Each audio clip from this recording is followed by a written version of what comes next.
Cada emperador, desde Julio César hasta Nerón, descendía de un solo linaje. Ahora, por primera vez, la gobernabilidad del imperio estaba libre. En realidad nadie sabía qué pasaría ahora, excepto que sería sangriento y que nada mejoraría hasta que todo terminara.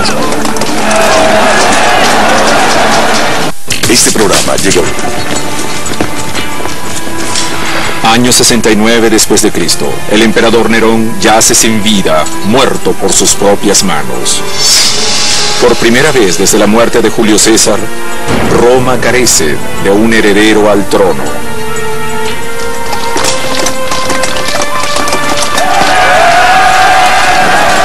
Un deseo de poder se apodera de los generales líderes del imperio, quienes ordenan a sus ejércitos combatir entre sí en una batalla sangrienta por el poder. Como ganador resultó Vespasiano, un general sencillo que iba al grano y que había comandado las legiones de Roma en el volátil puesto judío de Judea. Él no es de sangre real, no se parece en nada a su tiránico predecesor. Vespasiano era el anti-Nerón. Él era completamente distinto a Nerón. Ascendió a general desde las filas. Era un hombre práctico y tenaz, que se oponía a la pretensión y estaba orgulloso de ello. Vespasiano era el tipo de persona que preferiría ver un partido de fútbol que una ópera.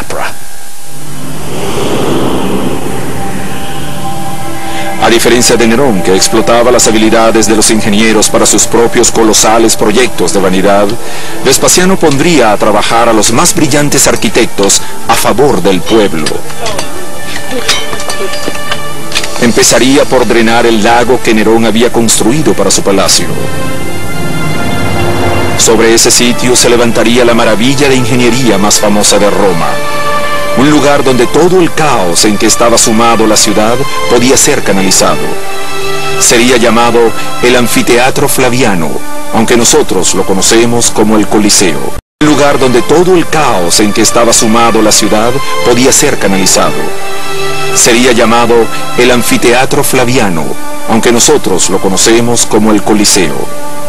Así que la declaración de Vespasiano fue: estoy tomando un espacio que era solo para el uso privado de un emperador malo y ahora estoy transformando esa área en un espacio público que será usado para el disfrute de todo el pueblo de Roma. Esa fue una audaz pieza de propaganda.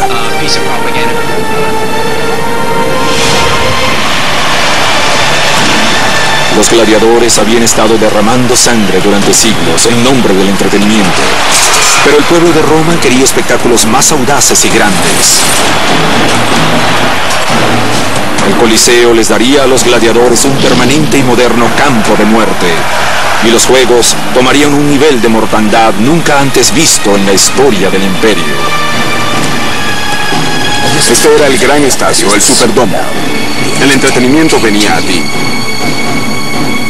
Todo, desde animales de los rincones más recónditos del mundo, hasta cautivos de tierras lejanas, podía ser llevado a tu localidad, a tu asiento favorito y justo en el centro de la ciudad.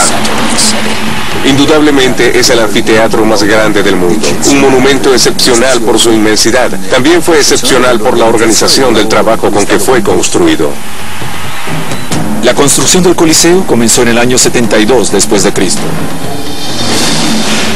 Fue financiado mediante la venta de reliquias preciosas tomadas de un templo judío durante el saqueo de Jerusalén por parte de Vespasiano.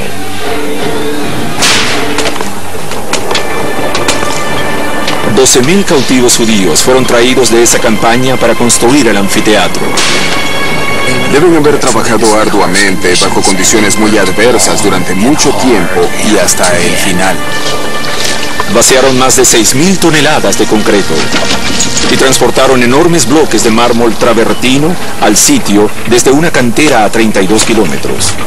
A medida que el edificio progresaba hacia arriba, usaban menos material costoso, resistente y pesado, y más ingredientes económicos, que eran más livianos en peso. Los romanos tenían sofisticadas grúas de madera y dispositivos para izar los bloques, y lograban hacerlo con facilidad, desde la tierra hasta las grandes alturas.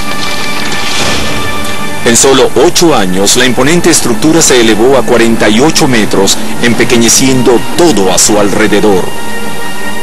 Es la estructura antigua romana más alta que se haya construido.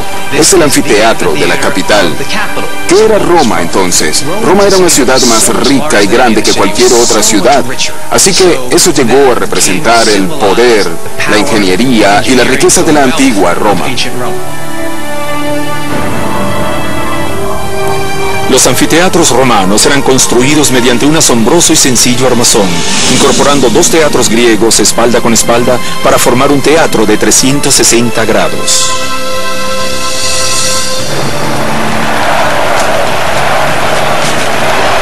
El Coliseo impuso un estándar nuevo para el diseño de anfiteatros romanos.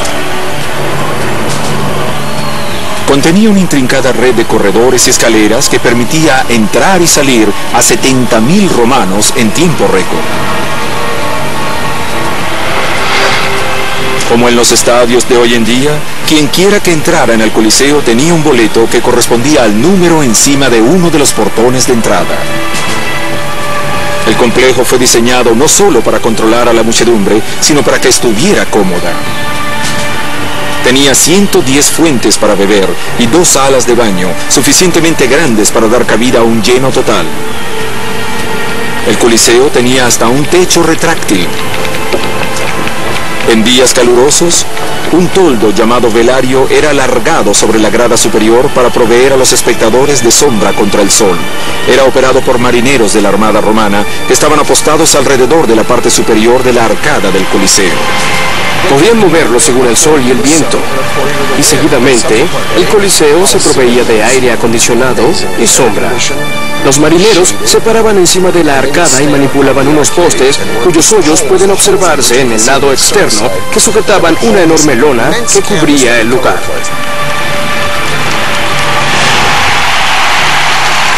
Para el año 80 después de Cristo, el Coliseo estaba listo, pero Vespasiano no vivió para ver la gran inauguración de su más grandioso monumento. Había muerto de causas naturales el año anterior. Así que su hijo y sucesor, Tito, dirigió la ceremonia inaugural. Durante 100 días consecutivos, los romanos se volcaban al Coliseo para ver inimaginables tipos de mortandad. 5.000 animales eran masacrados en un solo día. Miles de gladiadores y prisioneros eran dejados como cadáveres. Fuera de la arena, una matanza a esta escala solo ocurría en una guerra. Pero adentro era entretenimiento puro. Pasaban el día entero allí. En la mañana veían a hombres morir o ser devorados por animales. Y cerca del mediodía veían las ejecuciones de prisioneros.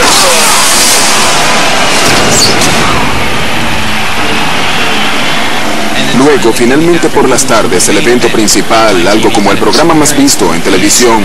Lo mejor para el final. Se trata de los gladiadores, el combate hombre a hombre. El combate de gladiadores atraía mucho público al Coliseo, pero no siempre era el evento principal.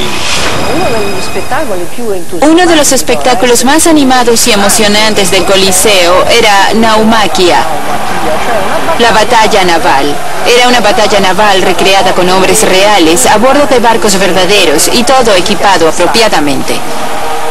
Habría sido totalmente posible desviar agua desde uno de los acueductos hacia el Coliseo a fin de inundar el piso hasta una profundidad llana. Tenemos evidencias, producto de estudios recientes sobre el Coliseo, que demuestran que existen muchos canales de agua para inundar las subestructuras del Coliseo. Así que sí era posible y sí sucedió. Cristiano Ranieri es el primer arqueólogo moderno en explorar el laberinto de canales de agua debajo del Coliseo. Él cree haber hallado evidencias concluyentes sobre un sistema de fontanería que era usada para inundar a la arena para batallas navales.